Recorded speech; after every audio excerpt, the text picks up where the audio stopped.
మా అబ్బాయి చికెన్ పకోడీ అడిగారు. సరే అని చికెన్ మెత్తని పీస్ తీసుకుని స్మాల్ పీసెస్ గా కట్ చేసుకున్నాను.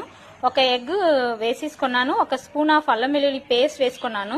దాని తర్వాత హాఫ్ స్పూన్ టర్మరిక్, ఒక స్పూన్ ఫుల్ గా కారం, ఒక స్పూన్ ధనియాల పౌడర్, హాఫ్ స్పూన్ జీలకర్ర పౌడర్, ఒక స్పూన్ సాల్ట్ వేసుకున్నాను. Half spoon of garam masala వేసేసుకున్నాను. దాని తర్వాత లెమన్ హాఫ్ పీస్ పిండేసుకున్నాను.